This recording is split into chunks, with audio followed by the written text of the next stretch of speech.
Marcus Thompson stood at attention outside the Grand Palace gates, his uniform crisp and his posture perfect despite the snickers from his fellow guards.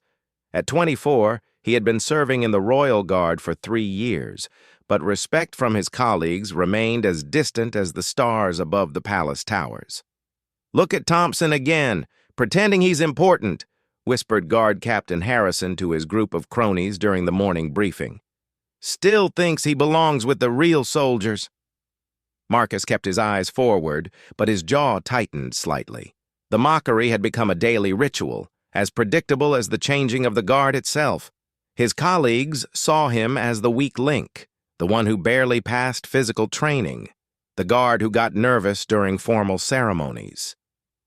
What they didn't know was that Marcus carried a secret that could change everything. Growing up in the rough neighborhoods of East London, Marcus had learned to survive in ways that palace training never taught. His father, a former military man who struggled with alcohol after leaving service, had one skill that he passed down to his son during their rare bonding moments: exceptional marksmanship. In the abandoned warehouses and forgotten corners of their neighborhood, Marcus had spent countless hours learning to shoot with precision that bordered on the supernatural. But palace life was different. Here the emphasis was on ceremony, on looking impressive in uniform, on knowing which fork to use at state dinners. Marcus's practical skills seemed worthless in this world of polished floors and royal protocols. His slight frame and quiet demeanor made him an easy target for the more traditional guards who valued muscle over skill. "Thompson!" barked Sergeant Mills, a burly man with 20 years of service under his belt. "You're assigned to the East Tower today. Try not to fall asleep on duty." The East Tower was considered punishment duty, a boring post where nothing ever happened.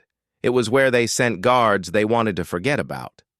Marcus nodded silently and made his way to the isolated tower, climbing the narrow stone steps that led to the observation post. From the tower, Marcus could see for miles across the city. The view was actually quite beautiful, but his fellow guards saw it as exile. As he settled into his position, Marcus allowed himself a small smile. The solitude gave him time to think, to plan, and to practice the mental exercises his father had taught him years ago. Breathing, focus, and patience, his father's voice echoed in his memory. Those are the 3 pillars of a true marksman. Hours passed quietly until Marcus noticed something unusual in the distance. Through his standard binoculars, he spotted a group of men moving suspiciously through the service roads that led to the palace. Their movements were too coordinated, too purposeful to be maintenance workers or delivery staff. Something was wrong. Marcus immediately reached for his radio to report the suspicious activity, but the device crackled with static. The tower's communication equipment had been malfunctioning for weeks, and maintenance kept promising to fix it soon. He was completely cut off from the main security network. Fear crept into his chest as he watched the group split up and take positions around the palace grounds. These weren't random intruders. They moved like trained operatives. Marcus counted at least 8 individuals, all armed and clearly following a coordinated plan. He could see them setting up what looked like surveillance equipment and preparing for something big. One of them was positioning himself with what appeared to be a long-range rifle on a rooftop overlooking the main courtyard where the royal family would be gathering in just 2 hours for a public ceremony. Marcus's mind raced. The ceremony was supposed to be a celebration of the Queen's charitable work, with hundreds of civilians in attendance. If these men were planning what he thought they were planning, innocent lives would be lost. With no working radio and no way to alert the main security force, Marcus faced an impossible decision. He could abandon his post and run for help, but that would take at least 15 minutes, and by then the attackers might have moved to their final positions. Or he could stay and try to handle the situation himself with the standard-issue sidearm that every guard carried. As he watched the sniper on the distant rooftop adjusting his scope, Marcus felt a familiar calm settle over him. It was the same feeling he'd experienced in those abandoned warehouses with his father, the moment when everything else faded away except the target and the shot. The palace armory was directly below his tower position. Marcus remembered seeing several high-powered rifles during his orientation tour, weapons that were supposedly for extreme emergency situations only. Well, this certainly qualified as extreme. Marcus made his decision. Leaving his post was against every rule in the guard handbook, but letting innocent people die was against everything he believed in. He quickly descended the tower stairs and used his security clearance to access the armory. The rifles were locked in a secure case, but Marcus had paid attention during training. He knew the emergency protocols and the location of the backup key that duty officers carried. Within minutes, he had selected a precision rifle and ammunition, equipment that felt strangely familiar in his hands, despite never having used these specific weapons. Returning to the tower, Marcus set up his position carefully. The distance to the enemy sniper was nearly 800 meters, an incredibly difficult shot even for trained professionals.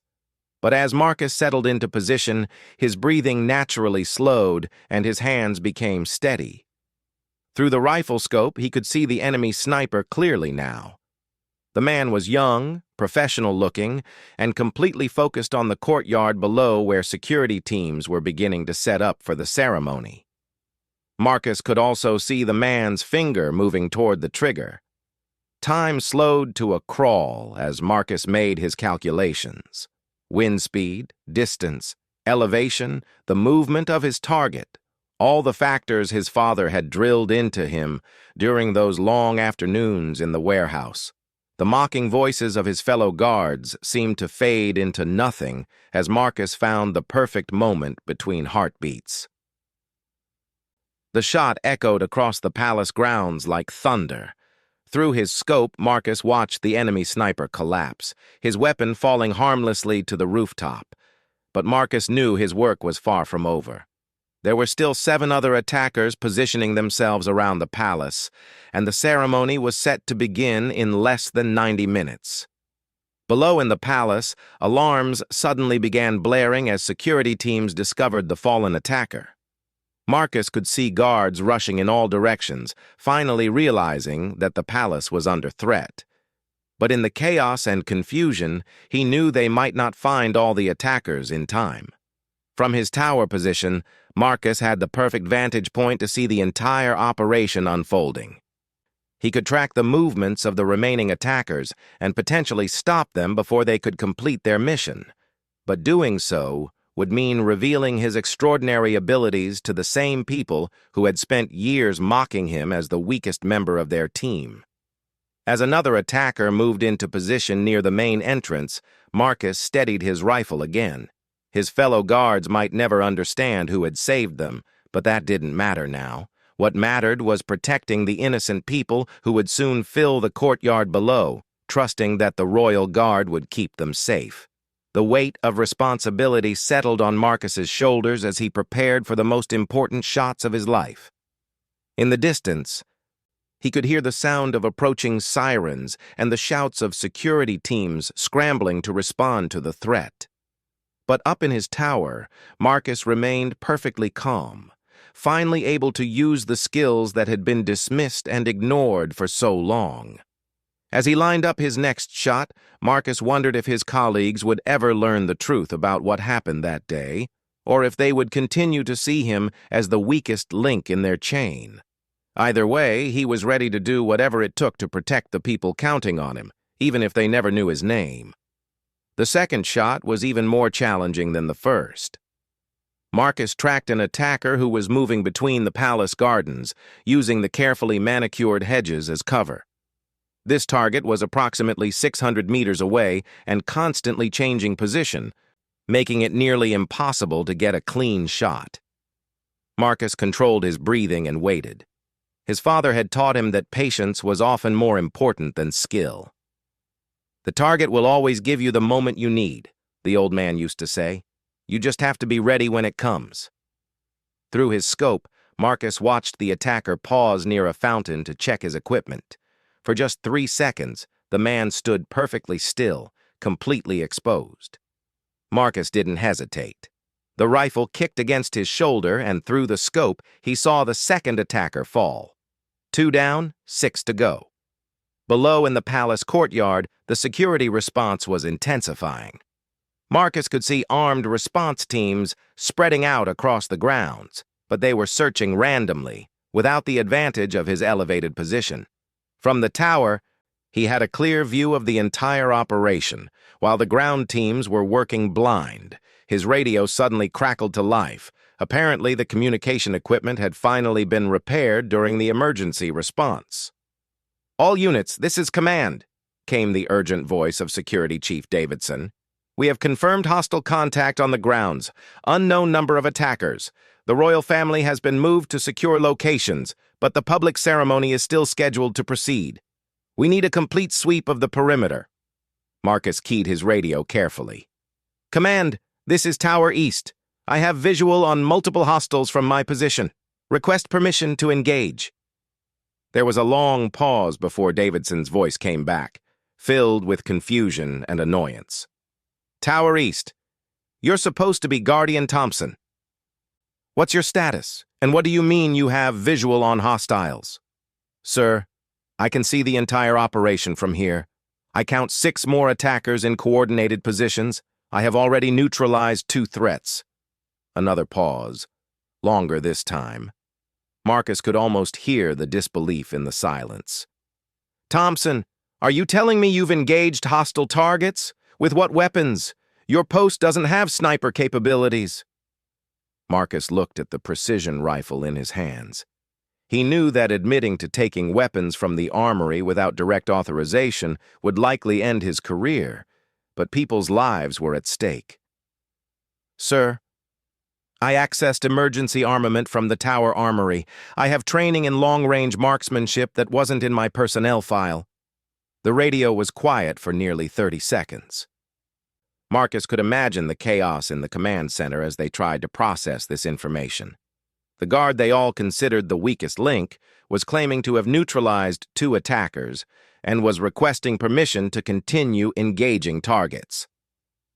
"Thompson," Davidson's voice finally came through, tighter and more controlled than before. "I'm sending teams to verify your claims. If you're telling the truth, maintain your position and provide overwatch. If you're having some kind of breakdown, put down the weapon and wait for assistance." Marcus understood the skepticism. His service record showed barely adequate performance in standard training. There was nothing to indicate that he possessed advanced combat skills, but understanding didn't make the situation less urgent. Through his scope, Marcus spotted another attacker moving into position near the main entrance where civilians would soon be gathering. This one carried what looked like an explosive device, probably planning to create chaos and casualties during the ceremony. "Command, I have eyes on Target 3, approaching the main entrance with possible explosives. Permission to engage?" "Negative, Thompson. Wait for ground teams to verify." Marcus watched in horror as the attacker began setting up his device near a pillar where families with children often gathered to watch royal ceremonies. The man worked quickly and efficiently, clearly following a well-rehearsed plan. "Sir, Target 3 is actively placing explosives in a civilian area. I have a clear shot, but I need permission to engage now." "Thompson, I said wait for verification." "That's a direct order." Marcus faced another impossible choice. Following orders meant potentially watching innocent people die. Disobeying orders meant ending his career and possibly facing criminal charges for insubordination. He thought about the children who would be standing near that pillar in less than an hour, excited to see the Queen and completely unaware of the danger being prepared for them. The decision became simple. "Sir, I cannot comply with that order. Engaging Target 3. Marcus steadied his rifle and focused on the attacker near the main entrance. The shot was complicated by the angle and the fact that the target was partially concealed behind the pillar, but Marcus could see enough to make it count. The rifle bucked in his hands and the third attacker crumpled to the ground, his explosive device scattering harmlessly across the stone pathway. The radio erupted with angry voices as Security Chief Davidson realized that Marcus had disobeyed a direct order. But before anyone could respond fully, one of the ground teams reached the location of Marcus's first target. "Command, this is Team Alpha. We found a hostile sniper on rooftop 7. The target has been neutralized by a single shot to center mass. Professional-level marksmanship. Whoever took this shot knew exactly what they were doing." A minute later, another voice crackled over the radio. "Command, Team Beta here. We found a second hostile in the gardens, also neutralized by precision rifle fire. And Command, we've also found an explosive device near the main entrance, apparently dropped by a third hostile, who was also taken down by long-range fire." The radio was silent for a long moment as the security teams processed this information. Then Davidson's voice came through, much more respectful than before. "Thompson, this is Command. It appears your claims are accurate. I'm authorizing you to continue providing overwatch from your position. Can you identify remaining hostile targets?" Marcus felt a surge of validation, but he pushed the emotion aside to focus on the task at hand. Through his scope, he could see 3 more attackers taking positions around the palace grounds. One was on another rooftop, preparing what looked like a rocket-propelled grenade. Another was positioning himself in the parking area where the royal vehicles would arrive. The third was harder to spot, concealed in the tree line beyond the palace walls. "Command, I count 3 more hostiles, one on rooftop 4 with possible RPG, one in the vehicle staging area, and one in the eastern tree line. Recommend delaying the ceremony until all threats are eliminated." "Negative on delaying the ceremony, Thompson. The Queen has insisted that the event proceed as planned. She won't let terrorists disrupt her commitment to the children's charity. Take down those remaining targets." Marcus felt the weight of responsibility settle even more heavily on his shoulders. The Queen's determination was admirable, but it meant that hundreds of innocent people would still be gathering in the courtyard while active threats remained in position. He decided to prioritize the target with the RPG, since that weapon could cause the most casualties in the crowded courtyard. The shot was nearly 1,000 meters, at the very edge of his effective range, and the target was positioned behind partial cover. Marcus steadied himself and began the careful process of calculating the shot. Wind speed, bullet drop, target movement, all the factors that separated a successful sniper from a dead civilian. As he prepared to fire, Marcus could hear the first buses arriving with families coming to attend the ceremony. Time was running out, and 3 dangerous men were still in position to cause massive casualties. The mocking voices of his fellow guards seemed like a distant memory now. All that mattered was the next shot, and the one after that, and whatever it would take to keep innocent people safe. Through his scope, Marcus watched the attacker with the RPG adjusting his weapon's position. In a few minutes, the courtyard would be filled with children and their parents, completely unaware that their lives depended on a guard who had spent 3 years being dismissed as the weakest link in the royal guard. Marcus took a deep breath and found his calm center, the place his father had taught him to access when everything depended on a single shot. The rifle felt like an extension of his body as he prepared to engage the most dangerous target yet. The shot that would save hundreds of lives required everything Marcus had learned about patience and precision. The attacker with the RPG was positioned behind a ventilation unit on the rooftop, with only his shoulder and part of his head visible. At nearly 1,000 meters, even the slightest miscalculation would mean a missed shot and potential disaster. Marcus controlled his breathing and waited for the perfect moment. Through his scope, he watched the attacker shift position slightly, exposing just enough of his torso for a clean shot. Marcus squeezed the trigger with the same calm precision his father had taught him in those abandoned warehouses years ago. The bullet traveled across the palace grounds in less than a second, finding its target with lethal accuracy. The attacker collapsed, his RPG falling harmlessly onto the rooftop. "Command, Target 4 is down," Marcus reported, already tracking toward the 5th attacker in the vehicle staging area. "Confirmed, Thompson. Team Charlie has visual on the neutralized hostile with the RPG. Outstanding work. But Marcus barely heard the praise. His focus was entirely on the remaining two threats.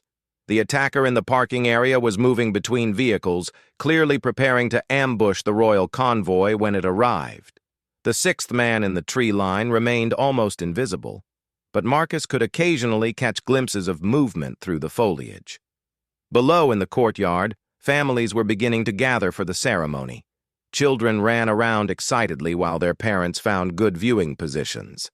Security guards that Marcus recognized were positioning themselves throughout the crowd, completely unaware that their colleague in the East Tower had spent the last hour saving their lives. "Thompson," came Security Chief Davidson's voice over the radio, "the royal convoy will arrive in 15 minutes. Can you neutralize the remaining threats before then?" Marcus studied the attacker in the parking area through his scope. The man was using the vehicles for cover very effectively, making a clean shot nearly impossible. Marcus would have to wait for the right opportunity or find a way to flush him out. "Command. Target 5 is using vehicle cover effectively. I need the ground teams to approach from the west side to force him into the open." "Copy that. Team Delta, move to the west side of the parking area and advance on my mark." Marcus watched through his scope as the security team moved into position. The attacker, sensing the approaching threat, abandoned his covered position and moved toward a less protected area near the palace entrance. The moment the man stepped into the open, Marcus fired. The fifth attacker fell before he could react to the approaching security team. "Target 5 is down," Marcus reported, immediately swinging his rifle toward the tree line where the final attacker was hiding. This last target was the most challenging yet. Concealed in heavy foliage at an extreme range, the man was nearly invisible even through Marcus's high-powered scope. Only occasional movements gave away his position, and Marcus knew that one missed shot might alert the attacker to relocate completely. "Command. I have approximate location on target 6 in the eastern tree line, but I need him to expose himself for a clean shot." "Thompson, the royal convoy is 5 minutes out. We need that area clear." Marcus studied the tree line carefully, trying to predict where the attacker would position himself for the best shot at the arriving vehicles. The convoy would follow a predetermined route that curved around the eastern edge of the palace grounds, giving the hidden sniper multiple opportunities to engage. Then Marcus saw it, a brief glint of metal deep in the trees. The attacker was positioning a rifle of his own, preparing to target the royal convoy as it approached. Marcus had perhaps 30 seconds before the vehicles would be in the kill zone. Without waiting for the perfect shot, Marcus aimed for the area where he had seen the metal reflection and fired. He immediately worked the bolt and fired again, then a third time, saturating the area where he believed the attacker was hiding. For a long moment, nothing happened. Then Marcus saw a figure stumble from the trees and collapse in the open field beyond the palace walls. "Command. Target 6 is down. All hostiles neutralized." The radio was quiet for several seconds before Davidson's voice came through, filled with amazement and respect. "Thompson, this is command. Outstanding work. All ground teams confirm hostile threats eliminated. The ceremony will proceed as planned, and the royal family owes you a debt of gratitude." Marcus set down his rifle and allowed himself to breathe normally for the first time in 2 hours. Below in the courtyard, children continued to play while their parents chatted excitedly about seeing the Queen.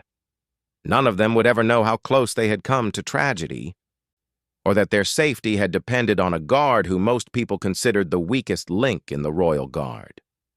20 minutes later, as the ceremony began and the Queen emerged to thunderous applause from the crowd, Marcus heard footsteps on the tower stairs. Security Chief Davidson appeared at the top of the staircase, followed by several senior officers that Marcus recognized but had never spoken to directly. "Guardian Thompson," Davidson said formally, "I think we need to have a serious conversation about your background and training." Marcus stood at attention, unsure whether he was about to be commended or court-martialed for his unauthorized actions. "Sir, I can explain the circumstances that led to my accessing the emergency armament and engaging hostile targets without direct authorization." Davidson held up a hand to stop him. "Thompson, in the last 2 hours, you single-handedly neutralized 6 armed attackers who were planning to massacre civilians and possibly assassinate members of the royal family. You demonstrated marksmanship skills that surpass most military special forces units. I'm not here to discipline you. I'm here to find out who you really are and why your personnel file makes no mention of advanced combat training." Marcus looked out at the peaceful ceremony below, where children were laughing and families were enjoying a beautiful day in the sunshine. He thought about his father's teachings, about years of being dismissed and mocked by his colleagues, and about the choice he had made to risk everything to protect innocent people. "Sir, my father served in the military before I was born. He taught me to shoot when I was young. But I never thought those skills would be relevant to palace guard duty. My personnel file focuses on the ceremonial and security aspects of the job because that's what I thought mattered here." Davidson studied him carefully. "Thompson, what unit did your father serve with?" "The Special Air Service, sir. He was a sniper with the SAS for 8 years before he left the military." The officers exchanged meaningful glances. The SAS was legendary for producing some of the world's most skilled marksmen and soldiers. "And he trained you personally?" "Yes, sir. From the time I was 12 until I joined the Royal Guard. But I never mentioned it because it didn't seem relevant to ceremonial duties and palace security." Davidson shook his head in amazement. "Thompson, do you realize that what you accomplished today would be considered exceptional even for active SAS snipers? You engaged multiple targets at extreme range under pressure and didn't miss a single shot." Marcus remained silent, unsure how to respond. He had simply done what needed to be done to protect innocent people. "Guardian Thompson," Davidson continued, "effective immediately, you're being transferred to the Royal Protection Unit. Your new assignment will be providing close protection for senior members of the royal family with a focus on counter-sniper operations. Your previous assessment as unsuitable for advanced duties has been permanently expunged from your record." As the officers left the tower, Marcus remained at his post, watching the ceremony continue peacefully below. His fellow guards were still positioned throughout the crowd, maintaining their professional vigilance, completely unaware that the man they had spent 3 years mocking had just saved all of their lives. The next morning, when Marcus reported for duty at his new assignment, he found himself face to face with some of the same guards who had made his life difficult for years. But now they looked at him with confusion and newfound respect. "Thompson," said Guard Captain Harrison, the same man who had mocked him just yesterday, "I heard you've been transferred to Royal Protection. That's unexpected." Marcus straightened his shoulders and looked Harrison directly in the eyes for the first time in 3 years. "Sometimes people are more capable than they appear, sir. Sometimes the quiet ones have the most to offer when it really matters." As Marcus walked away to begin his new duties, he could feel the stares of his former colleagues following him. The mockery and dismissal were gone, replaced by curiosity and respect. But more importantly, Marcus no longer cared what they thought of him. He had proven to himself that when innocent lives were at stake, he could rise to any challenge. The skills his father had taught him in those abandoned warehouses had found their purpose, and Marcus Thompson was no longer the weakest link in anything. From that day forward, whenever dangerous situations arose requiring precision, courage, and steady nerves, the royal family knew they could count on the quiet guard who had once been dismissed by everyone around him. And Marcus knew that no matter what challenges lay ahead, he would be ready to face them with the same calm determination that had carried him through the most important day of his life. The boy who had learned to shoot in forgotten corners of London had become the man who protected the most important people in the nation, proving that true strength often comes from the most unexpected places.